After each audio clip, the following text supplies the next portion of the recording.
తాడికోడు మండలం పీపడపల్లిలో ఉన్నాం. చాలికి రాజు ఆత్మహత్య చేసుకున్నాడు. సర్పంచ్గా పోటీ చేయాలని చెప్పి 2 సంవత్సరాల నుంచి గ్రామంలో ఏ సమస్య వచ్చినా తానే ముందుండి పరిష్కారం చేసే వ్యక్తి ఆత్మహత్యనా లేదా అనుమానాస్పద మృతి అని చెప్పి కుటుంబ సభ్యులు కొంత ఆందోళన వ్యక్తం చేస్తున్నారు. చాలా మంచి వ్యక్తిగా మనం గ్రామంలో ఎక్కడ చూసినా రాజు మాత్రం మంచి వ్యక్తి, ఖచ్చితంగా గెలిచే అవకాశం ఉందని చెప్పి కూడా ఆ గ్రామస్తులు చెప్తున్నారు.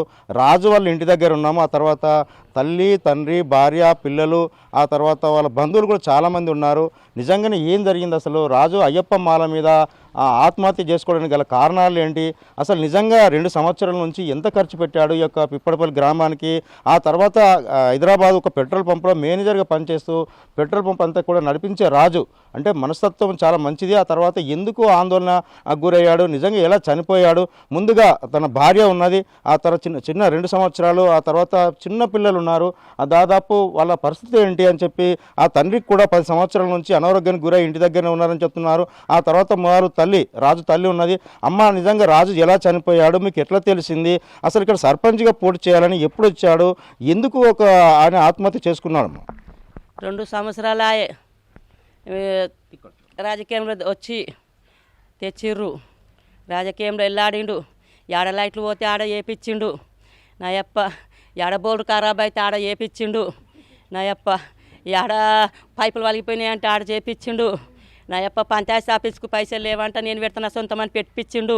ఎన్ని పైసలు పెట్టిండమ్మా? ఎన్ని పెట్టిండు అని మాకు చెప్పకుండే మాకు బయట సంగతి ఏం చెప్పకుండే, మందికి ఇట్లా గిట్ల ఖరాబ్ అయిందంటే ఫోన్ చేశాను, మేము వింటే వినకుండే నాయప్ప అన్నీ చేపించిండు.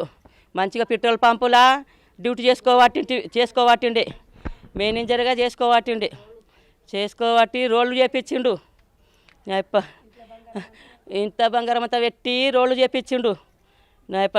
గవర్నమెంట్ పైసా ఎప్పుడన్నా వస్తుందా అని చేతి నుంచి పెట్టిండు, చేతి నుంచి అన్నీ చేపించిండు నాయప్ప. ఎందుకు నాయప్ప ఊళ్ళో తిరిగిండు వచ్చిండు నాయప్ప, ఇంట్లో కూర్చున్నాడు నాయప్ప, ఇంట్లోకి ఎందుకు కూర్చున్నావు అప్పట్లా నువ్వు అన్నా నాయప్ప, నువ్వు ఈ పొద్దు మెత్తగున్నావు నాయప్ప, ముఖం చిన్నగా అయిందని చెప్పినా నాయప్ప, నీకు ఎవరేమన్నారు చెప్పు, నీ కాళ్ళ మీద పడతాన్నా మొక్కినా అప్పకు నాయప్ప, నీకు ఎవరమన్నట్టే నాకు చెప్పు అన్నా నాయప్ప. నేను ఎవరితో తిరుగుతుండే? అందరితోని పోతుండే పటేలు పోయి అడుగుతాన్నా చెప్పలేడు. ఇంకొక ఆయనకు ఫోన్ చేసినా ఎందుకో రాజపోతు మెత్తగున్నాడు ఎవరేమన్నారన్నా నాయప్ప. భార్య ఉన్నది. అసలు నీ పేరేంటి అమ్మా? రాజుతో మీకు పెళ్ళి ఎప్పుడైంది? 2 చిన్న పిల్లలు ఉన్నారు. అయ్యప్ప మాల మీద మీ భర్త చనిపోయాడు. అసలు పరిస్థితి ఏంటి? సర్పంచ్గా ఏమన్నా అప్పులైందా లేకుంటే ఏంటి? పెట్రోల్ పంపులో 5 సంవత్సరాలు అవుతుందా పెళ్ళి, ఏం చెప్పలేడు, నాకు ఏం చేయలేడు. 5 సంవత్సరాల నుంచి బిగి సంగతి గిట్లా అని చెప్పకుండా ఏమి 2 సంవత్సరాలు అవుతుంది దూరికి తొలకొచ్చిర్రు, పంపులకి వెళ్ళి తొలకొచ్చి అన్ని ఖరాబ్ చేసిర్రు. నిజంగానే అంటే అయ్యప్ప మాల మీద ఉన్నాడు, నిజంగానే మీరు అక్కడికి వెళ్ళే వరకు ఆత్మహత్య చేసుకున్నట్లుందా లేకుంటే ఏంటి పరిస్థితి? నోరు తెరవలేడు, కళ్ళు తెరవలేడు, ఏం అది ఆయన పెట్టుకోలేడు. ఆయన ఏం చేసిర్రో ఏమో తొలకొచ్చి మోసం చేసిర్రు. ఇప్పుడు నా పిల్లల పరిస్థితి ఏంటిది, మేము ఎట్లా బతకాలి నాకేం తెలియదు. చిన్న పిల్లలు ఉన్నారు నాకు, నేనేం చేయాలి ఇప్పుడు? చూడొచ్చు, నిజంగా వాళ్ళ బంధువులు ఉన్నారు, వాళ్ళని కూడా మాట్లాడిద్దాం. అసలు రాజు ఇక్కడ మంచి గ్రామానికి ఒక సేవ చేయాలని ముందుకు వచ్చి ఇక్కడ ఆయన ఎందుకు చనిపోయాడు అనుకుంటున్నారమ్మా? ఏమైందేమో సార్ మాకు తెలియదు. మేము వచ్చేటాళ్ళకి చెట్టు మీద అట్లా దీనికి కాటు లేదు ఏమి లేదు, ఇట్లా చెట్టు మీద అట్లా ఇట్లనే ఉన్నాడు, నేలక తెరవలేదు, కళ్ళు తెరవలేడు. మళ్ళీ ఊరందరికీ మంచిగాని ఊరందరూ ఎంత తిరుగుతుండే, ఏమైందో తెలుస్తలేదు సార్ మాకు. మేము వచ్చేటాళ్ళకే చెట్టు మొద్దుల సందన ఇట్లా ఇరికిండు అంతే సార్. అమ్మ, రాజుకు మీరు ఏమవుతారు అసలు? నిజంగానే అసలు చిన్నమ్మలం సారు పొద్దున 7 గంటలకు ఫోన్ చేసిండు సంతో అనేట ఆయన, శంషాదీన్పూర్ ఆయన చేసి, రాజు నేను ఎక్కడన్నా పోతా, నాకు ఎందుకో సుధరాంశ లేదని వెళ్ళిపోయిండు అని అన్నాడు. అంటే మరి ఎక్కడ పోయిండు చూడుండి, మీరు మా ఆయనకు చేస్తే చూడుండి మరి నేను గిట్ట వస్తున్నాయి, ఇప్పుడే లేచినా వస్తా మరి చూడుండి అని అన్నాడు.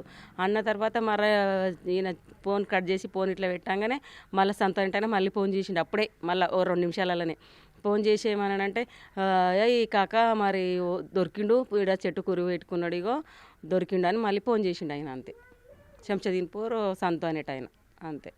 నిజంగా చూడొచ్చు, వాళ్ళు చాలామంది ఉన్నారు, వాళ్ళని కూడా మాట్లాడుచుద్దాం. బంధువులు ఉన్నారు. అసలు నిజంగా అమ్మ రాజుకు మీరు ఏమవుతారో నిజంగా ఎట్లా చనిపోయారు? అసలు అంటే ఆయన హైదరాబాద్లో నా దగ్గరనే ఉంటుండే. ముందు ఉన్నాక పెట్రోల్ పంపులో జాబ్ చేసుకున్నాడు. జాబ్ చేసుకున్నాక నేను ఊరికి వెళ్తా వస్తామని చెప్పిండు. వద్దు, నీకు నెగలనియర్ ఊర్లో, నీదే తింటారు, నీదే చేస్తారు, నీకు అసలు గెలవనియర్ వద్దు అని చెప్పిన. నేను గెలిస్తే ఊర్లో ఉంటా, గెలవకుంటే హైదరాబాద్ వస్తా అని ఊరికి వచ్చి 3 సంవత్సరాలు అవుతుంది ఆయన. అంతే, అక్కడనే మంచిగా ఉండేవానికి నెలకు 30,000, 40,000, 50,000 దాకా సంపాదించుకుంటుండే. కానీ ఊరు వాళ్ళు బాగా నేర్పి ఇక్కడ హైదరాబాద్కి వెళ్ళి ఊరిని తీసుకొచ్చిర్రు. తిన్నారు, ఇన్ని రోజులు మస్తు తిన్నారు. ఇప్పుడు లాస్ట్కి దెబ్బ పెట్టారు, టెన్షనే పెట్టారు బాగా. టెన్షన్లా ఏమైనా ఎక్కడైనా తెలియదు. ఆ దేవుడికే తెలియాలి, ఆయనకే తెలియాలి, అట్లా అయిపోయింది. చూడొచ్చు, రాజు వాళ్ళ మామ కూడా ఉన్నాడు. వాళ్ళ మామను కూడా మాట్లాడిచ్చుద్దాం. అసలు ఏం జరిగింది, ఏమైంది, ఏం కథ అనే విషయం తెలుసుకునే ప్రయత్నం చేద్దాం. అసలు రాజు మీ అల్లుడు ఎలా చనిపోయాడు అనుకుంటున్నారు? అసలు ఏంటి? ఇక ఎట్లా చచ్చిపోయింది తెలియదు సార్ మాకు. కాకపోతే ఉరిపెట్టుకున్నాడు అని నేను పర్మిషన్ వస్తే పోయి చూసినాము.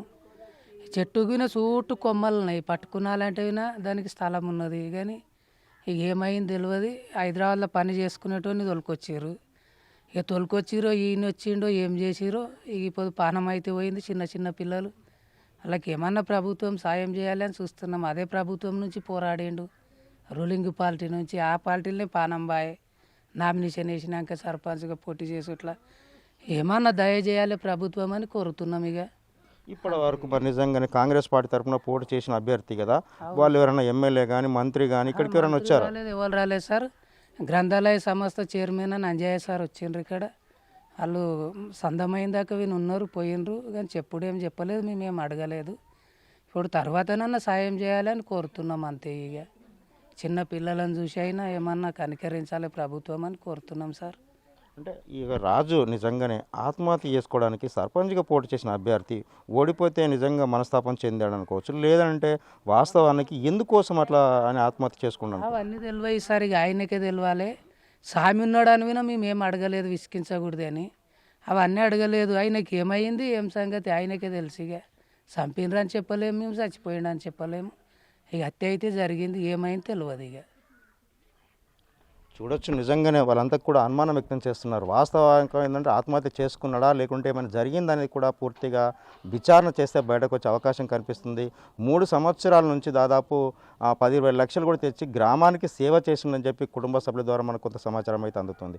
వాస్తవాన్ని చూసినట్లయితే 3 సంవత్సరాల క్రితం హైదరాబాద్లో పెట్రోల్ పంపులో మేనేజర్గా పనిచేస్తూ తన కుటుంబం అంతా కూడా పోషించుకున్న రాజు ఆత్మాభిమానం చంపుకొని ఒకవేళ ఓడిపోయినా కుంగిపోయినా కానీ ఓటమి తర్వాత ఆత్మహత్య చేసుకుంటే వాళ్ళ ఒక విధంగా ముందుకు వచ్చి లేకుంటే ఇది జరిగింది అనుకునేవాళ్ళు. కానీ సర్పంచ్గా పోటీ చేసి నామినేషన్ ఇస్తే ఊరు వాళ్ళని సహకరించకపోవడం, ఆ తర్వాత కూడా కొన్ని కుల సంఘాలు కావచ్చు లేకుంటే కొంత గ్రామీణ ప్రాంతానికి సంబంధించిన ఓటర్లకు లక్షల్లో డిమాండ్ చేసినట్లుగా అయితే మనకు కొంత తెలుస్తుంది. వాస్తవానికి పోలీసులు మాత్రం ఎఫ్ఐఆర్ తీసుకున్నాక ఇక్కడికి రావాలి, అతను ఫోన్ కాల్ డాటా తీసుకొని విచారణ చేయాలి, నిజంగా వాస్తవం ఏంటి అని వాస్తవాలు బయటకు తీసుకొస్తే బాగుంటుందని చెప్పి ఆ కుటుంబ సభ్యులు మాత్రము ఆవేదన వ్యక్తం చేసిన పరిస్థితి కనిపిస్తుంది. కెమెరా కృష్ణతో దుర్గారెడ్డి, బిగ్ టీవీ, ఉప్పడపల్లి.